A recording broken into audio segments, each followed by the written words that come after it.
Hello to you once again. Just take a look at this position. Well, the following game and ultimate position in front of us was reputed to have been played at some point in the 16th century. Let's have a little of its background. A youth of 20 is playing black in this position.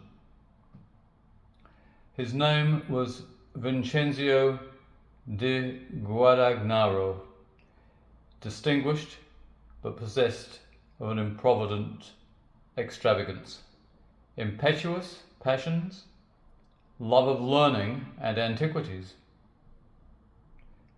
love of wine, women, and chess. During the present sitting, he has lost gold, houses, and jewels. He now stakes his honour, given he is impecunious. If he should lose, he means to die at sunrise. Oh dear. And his opponent with the white pieces? The Princess del Buondelmonte, the owner of the palace where all this is happening, a leader in fashion and queen of beauty in Venice.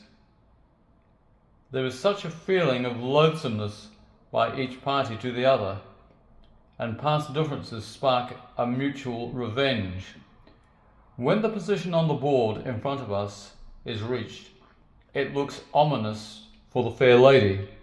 However, a supernatural influence taps her on the shoulder and supplies the answer to her prayers. Can you see the key move here? Well, I have on my videos quite recently put a very interesting problem on where we have an almost identical situation to the one on the board here. Just take a good look at that position. What can white possibly do to save this game? There's only one sequence of events. Well, I'll give you a clue. If she wins, she'll go up the staircase, but she won't go right to the top because she doesn't want to see her opponent commit suicide, quite naturally. So she'd stop a little bit short of that before executing checkmate. Can you see it? Well, well done to anyone who has queen check. Now then, should the king move to h8, which is like this, at any stage, then of course it is an immediate checkmate like that. So the king, every move from here must come this way. What white is going to do, as is typical in staircase mates, is to force the opponent just keep going back and forth. So what happens now? Well, the princess checks Vincenzio there. Now, if he comes to here, that is checkmate. And again, that will happen every time. So he has no option but to go back to g8. He's forced back to g8 and f8, depending where white checks him. So the next move is here. He's checked again. So what does he do? He has no option but to go here. And then white checks him here. This is a checkmate in 10 moves. So back he goes again, and here, back this way, check again.